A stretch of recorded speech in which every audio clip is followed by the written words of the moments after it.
drool over there. So, I know some folks have been asking me for a while when I'm going to do more review videos again. Guess what? I'm going to do it. I know I'm behind. I always say I'm going to review stuff, and I never do. I just get, all the stuff that's been going on the last few months. Me being sick, the dogs were being sick, Mahoney died, and, 15 million other things went on, so it got thrown by the wayside, so I'm trying to get back to that. I like doing the reviews. So leave my head alone, Nosy. Come here. Get up here and I'll give you a biscuit. Sir, here's the bottomless pit of biscuits. Sit. Kiss. You give the stingiest kisses when biscuits are involved. Any other time, they're nice kisses. Oh, go hold my hand? Okay. Don't drool on me. So, the first one I'm going to review. There's going to be a few in this video. A few reviews. As you know, I like to consolidate. Hey! Come here. This is going to take forever. He's being a brat. The first one, and yes, I know, it's been out for a while, and it's already available for purchase, but look, I don't go to the cinema very often, so, suck it up. No, really. It's hot in here. I should turn the freaking fan on. No, everyone's been telling me, let me know what you think when you see this film. So, I finally saw it last night. I had a rental credit on Vudu, and I can watch Vudu on the telly via my Blu-ray player. So, I rented Deadpool last night. And as you know, I love the superheroes and everything, but superheroes are not, my top favorite fandoms. And I still like them. However, Deadpool was not a character that I was real familiar with. I do read comics and superhero comics, but again, they're not the ones I typically buy because superheroes are not my top favorite fandom. But, over the months, even before the film came out, I had heard a lot about, not a lot, but some of Deadpool's, Deadpool's backstory a little bit. Mainly the controversy about his sexuality, the fact that he is pansexual, and I think that that's pretty awesome because as much as I hate labels, if I had to have one, that would be my label. There is a difference between being pansexual and bisexual. The two are not the same, and if you don't know what that is, Google it for yourself. I hate when people assume that it's the same thing as being bi, and it's not. Way far from it, but it's not my job to sit here and educate you on human sexuality. If you want to know, look it up yourself. That's where Google comes in handy, folks. So that got me a little bit interested because I do like characters that I can relate to on a very personal level, such as like with they say Harry Potter, for example. Growing up, an orphan. Not that I was an orphan, but I was adopted, and a lot of adoptees kind of have that orphan feel in their lives. And now that my adoptive parents have passed on, and you still, it makes you really feel like you're an orphan too. So, aside from the Harry Potter books and film franchises being just absolutely awesome, I also connect to them on a personal level.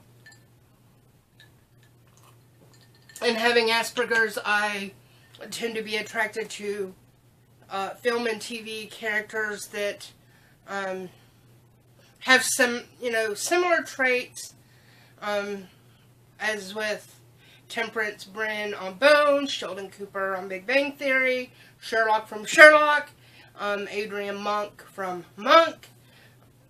Characters I relate to personally, so that was kind of my interest in Deadpool when there was all the controversy about his sexuality, and I was like, oh, there's one character I can relate to on that level, because he kind of brought that term of sexual preference out there when it was, it's still relatively unheard of. But I still didn't know a whole lot about him after that, other than, reading occasionally. But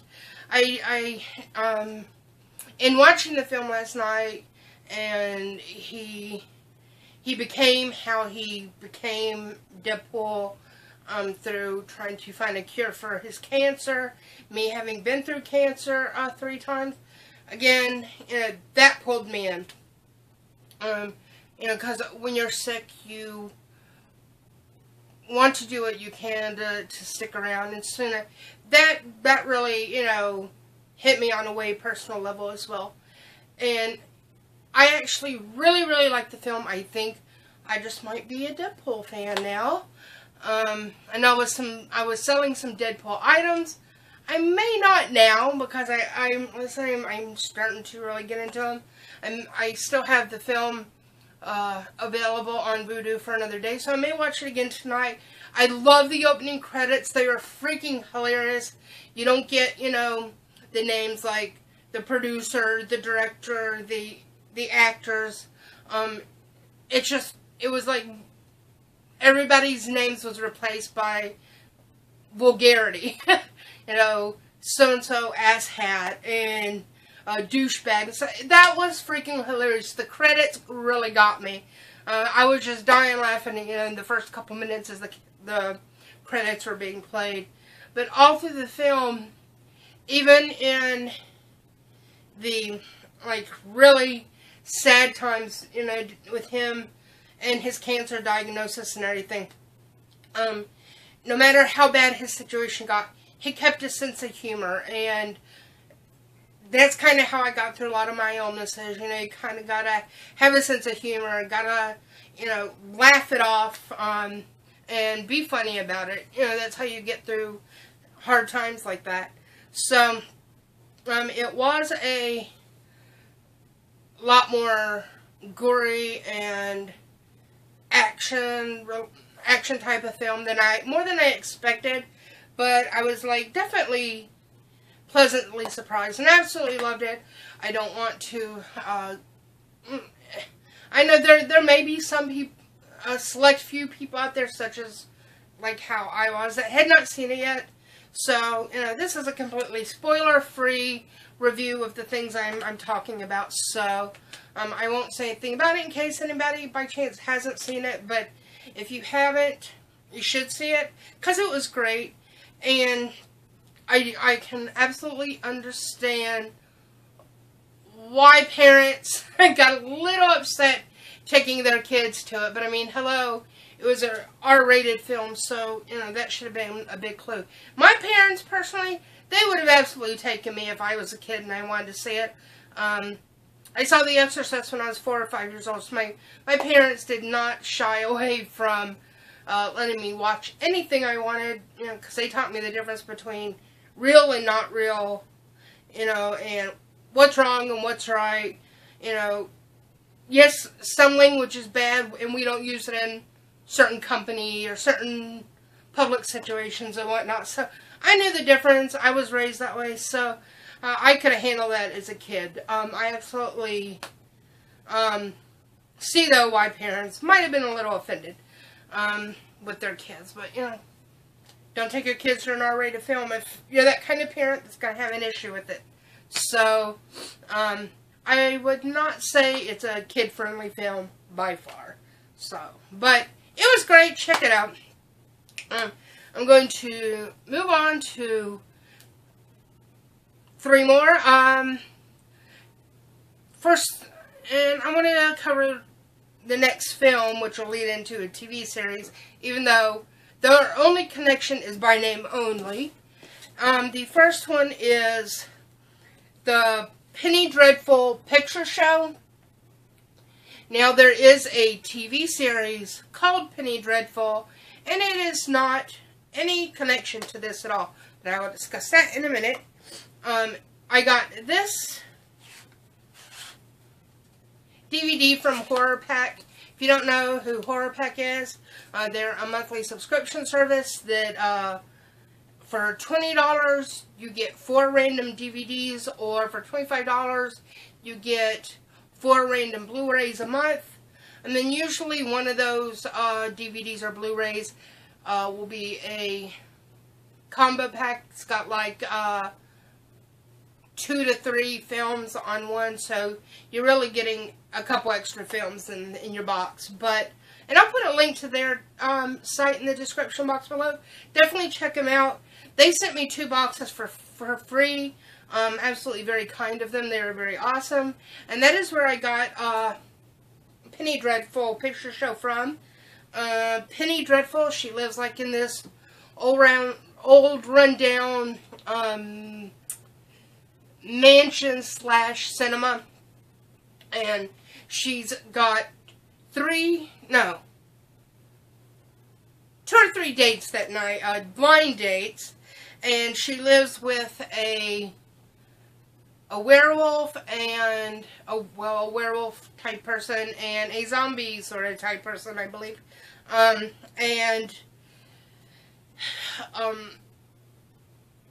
It's one of those films that has sub-films within the film. And the first one that she shows, if it tells me on here. No, it doesn't. Well, the first one, it's only like a couple minutes long, and it's about a jack-in-a-box. And then the next 2 are much longer. And I've already forgotten what the other one is. See, I wasn't prepared, because I thought I remembered everything.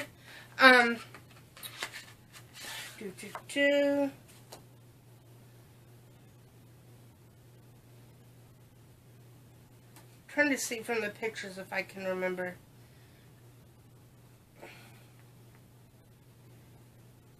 Well, I can't remember, I think, what the middle film was, but the last film she showed with the date was, it had Sid Haig in it, as we know as Captain Spaulding from the Ron Zombie films, you know, the Devil's Rejects, House of 1,000 Corpses. And he actually doesn't play the kind of role in that little mini film that you would expect him to. But it's one of these, it's a story about this group of stoned out teenagers on a road trip, and they get mixed up with a bunch of crazy hillbillies that they've mistakenly thought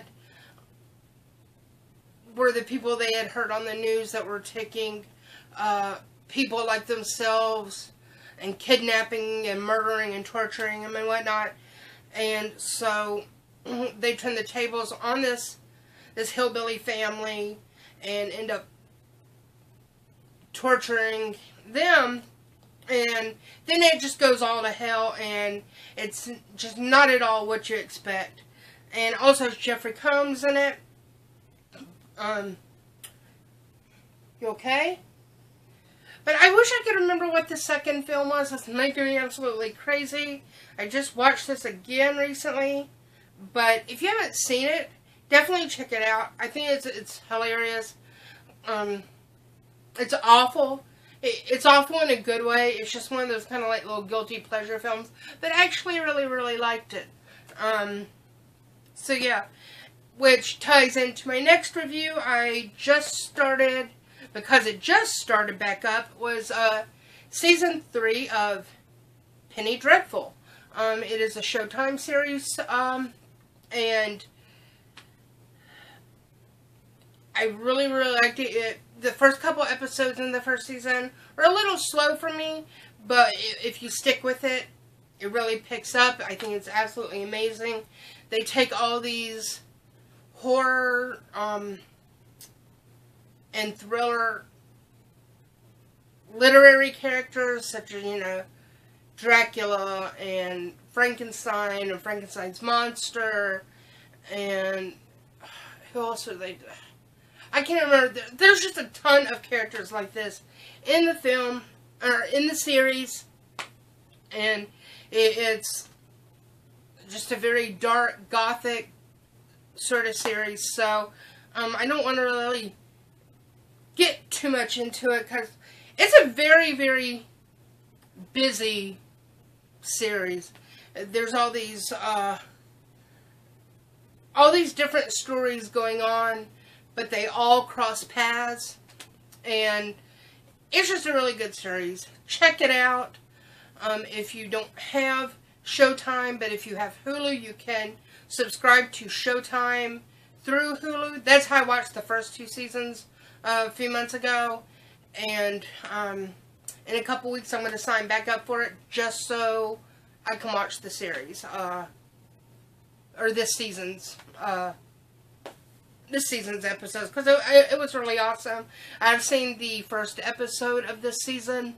Hulu was having like a free weekend where you could see the first episode of their new season show, so I watched it. It was really good, so I cannot wait to see how this season's episodes go. And the last thing that I have been binge watching and just finished is Hemlock Grove. Now, it is a Netflix series. You can get it on DVD or Blu-ray, but if you have Netflix, check it out on there. The acting was kind of crummy, but if you're like really into a lot of horror and other films, there's quite a few people in that cast you would recognize. Some of the older folks mostly, but with the younger folks, not anybody I really know. However, if you liked Alexander Skarsgård who was Eric Northman from True Blood, his little brother Bill Skarsgård is one of the lead characters in this series. He is Roman Godfrey, and he's the kid who's born with the silver spoon in his mouth, lives in this rich mansion. His mother is like, she pretty much owns this whole entire town, Hemlock Grove, and Roman also has a sister who's like this 7-foot-tall, disfigured, monster-looking girl, but very sweet and docile. And Roman becomes friends with the new resident, who would be quote-unquote trailer park trash, and his name is Peter Romancic, something like that, and he's a Romani gypsy, and but they each have this secret life, which about themselves, which is Roman is a upir, which is Russian for vampire, and Peter is a werewolf. And they become friends, and there's all these brutal murders that are happening in their little town, and they team up to find out who's doing the killings. And it's different in each season, but it was, I liked it. It was a really good series to me, aside from the crappy acting, and it's another one of those series that's just really busy. You know, there's all these stories going on, and so-and-so's got a side story, and so-and-so's got a side story, but again, like I said with the other, they sometimes cross paths, like with Penny Dreadful, so there was something always going on, and if you're not paying attention for 1 second, you're gonna miss something, and you're gonna have to back it up and pick up where it left off, where you got lost, because otherwise you're not gonna know what's going on. But the series, I don't know why I'm so attracted to these series that have all sorts of dysfunctional family issues. And I just seem to love those. And I guess it makes my life feel so normal. But, you know, we've got, you know, the vampirism, the lycanthrope issue, and all these murders going on. And then you've got everybody's personal issues on top of that. You know, so-and-so sleeping with so-and-so. Somebody's knocked up by somebody else.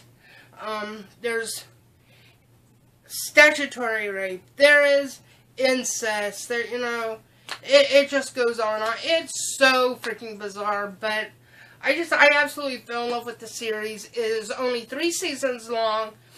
They were slated for a 4th season, but in the middle of the 3rd season, they got canceled. So, I will say, without spoilers, I will say that the final couple episodes wrapped it up so that we would have closure what happened to these characters, so that we wouldn't be left hanging. And I like that they did that.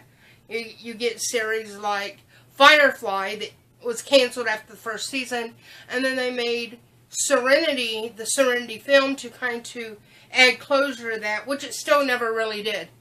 At least, like, with Hemlock Grove, there's, you know, 2 other previous seasons that give you more of a character build.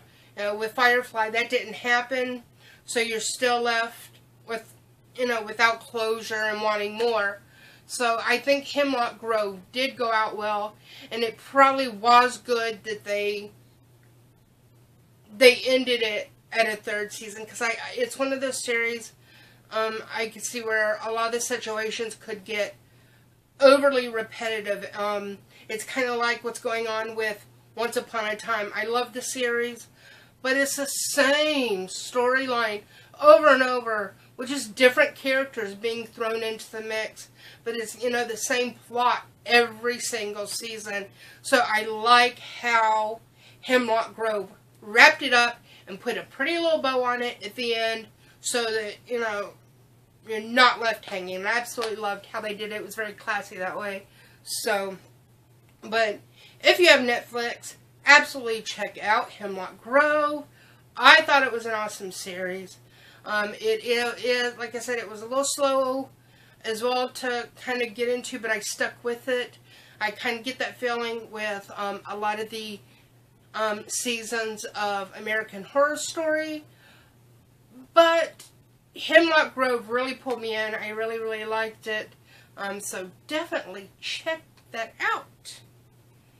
And that is it for a review. I hope to be doing some more soon. And I will actually come in and do some reviews of some older films I like, because I do like a lot of obscure stuff. And I like sharing that with people, because I like when they encourage me to see things I've either never seen before, or I've seen or heard the name and never thought to try it out. So I like that. So definitely gonna do some more reviews. So you want a biscuit, lazy butt? Come here. Come here. And that's it for us. He's not going to come tell you goodbye, but I will. So be sure to like, comment, and subscribe. Can you at least give me a high five? He's like, no, I'm going to take a nap. But that's it for us. Peace.